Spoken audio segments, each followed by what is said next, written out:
Kiran Sidhu joins me now. He's the CEO of Halo Labs. Kiran, welcome. Thanks for having me. Great to see you in London. Big excitement going on with this Cannabis Europa event. Tell me about how Halo Labs is approaching the new market in the United Kingdom. In terms of the United Kingdom, in Europe, our strategy is a little different from others. And, you know, being a oil and concentrate producer and having a very large bulk business, in particular in California, we believe that the way that we're going to come address Europe is actually through Lesotho in Africa. Okay, so Lesotho is the kingdom surrounded by South Africa, and you've made a partnership with them. Correct. So we've done a little bit more than that, where the largest license in Lesotho is held by Buffalo Biosciences. And what we've done is we've entered into a letter of intent to acquire 100% of Buffalo. So we are fully committed to the African strategy. So we will have, over the next year, 5 hectares of cultivation, and we'll have 100,000, hopefully 100,000 square foot extraction facility in order to provide bulk biomass and bulk distillate to the European manufacturers. And so how much production do you anticipate from 5 hectares? Oh, it will be, but keep in mind that, and again, what happened in the United States and what I think will happen in Canada will also happen in Europe, where now in the United States, over 60 to 65% of all cannabis consumed, be it in an edible form or a topical form, is consumed in an oil and concentrate. So the biomass ratio is somewhere between 12 to 1. So on 5 hectares, we'll probably be producing around, in tonnage, probably about 10 tons a year. But that would only entail making less than a ton of oil. Right. So is that a footprint that you envision expanding? Yes, yes. Okay. And as we announced in Oregon, where we're putting up now a CBD facility, we'll be putting up also CBD production. We'll be putting up specific hemp production because our license allows us to go up to 200 hectares. Wow, that's great. And we as a company sort of literally scoured the earth on Google Maps and tried to come up with where's an ideal place where you have favorable regulatory environment and favorable labor, favorable sun and soil. And Lesotho to us is ideal, and the company we're in is excellent. Afria is there, Supreme is there, Canopy is there. So as far as publicly traded Canadian companies, we're the 4th, but we find ourselves in excellent company. Sure.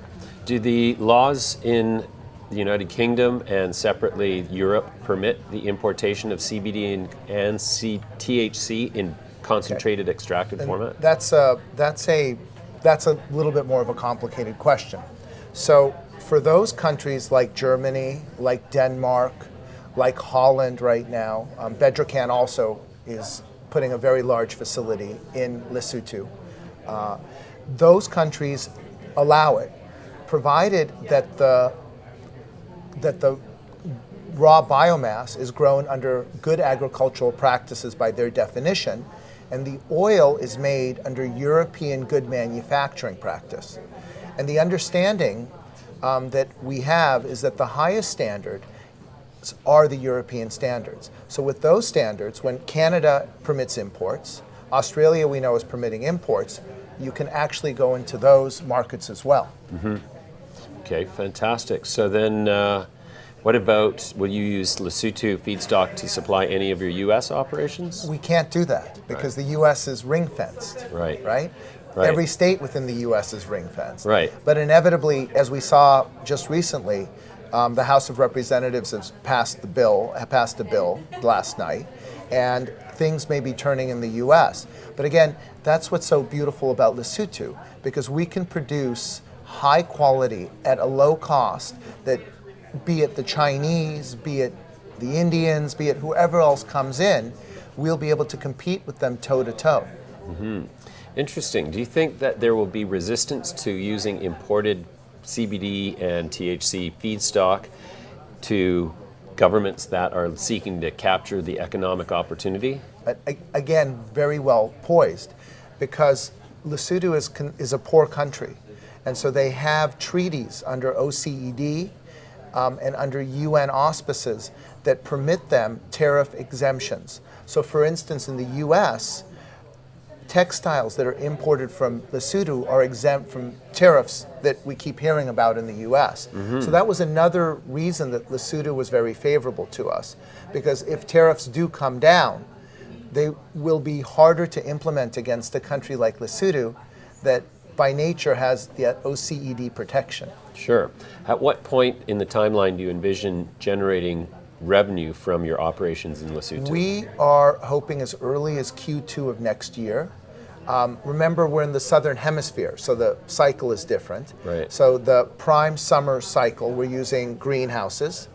The prime summer cycle starts in November, so we're hoping to put our first crop in the ground in November. And in terms of what we call offtake or demand, at this conference, I mean, there's so many people who are in desperate need of biomass to make medicinal oil in Europe that there's no lack of demand. It's an execution, not opportunity. And what we've proven in Oregon, what we've proven in Nevada, and what we've definitely proven in California is that we can execute quickly. And Lesotho to us is no different. We've had a team on the ground for 6 months now, and we're highly confident that we'll have our first crop out by Q2 of next year. Okay, so then in terms of what's happening right now in the United Kingdom, in this earliest stage of cannabis, medical cannabis legalization, Right. do you see the medical market moving forward fast enough that it's going to be able to uptake all of your biomass that you can produce? Well, not the United Kingdom, because the United Kingdom is lagging. But as I emphasized before, Germany, Holland, Italy, France, Malta, these are jurisdictions where now it's becoming more prevalent. Now Greece is coming on strong. So the prediction is that by 2023, and I think it was Prohibition Partners report, that European demand will exceed North American demand. And the other thing that people don't understand is Africa. It has significant demand. So New Frontier Data published reports last week on the African demand. And a lot of people, with the exception of Aurora, have forgotten the fact that South Africa has 60 million people.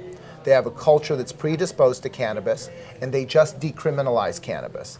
And when I was in Johannesburg recently and Cape Town, consumption cafes are popping up in the collective model of California in the early days. Wow. Right. So that's a huge It's a huge opportunity, and Lesotho's part of that common trade zone.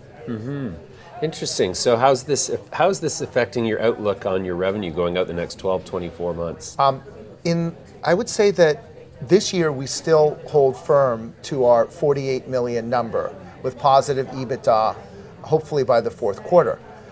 I always get asked by investors, how are you doing? Because our growth is at 300% quarter over quarter, year over year. And, they keep asking to me, are we going to sustain it? I'm not going to comment on the quarters. All I'm going to say is that going into Q3 at the end of June, our numbers are right where we expect them to be internally. Okay, great. Let's leave it there, Kiran. We'll come back to you soon. Thanks for joining me again. Thanks for having me again.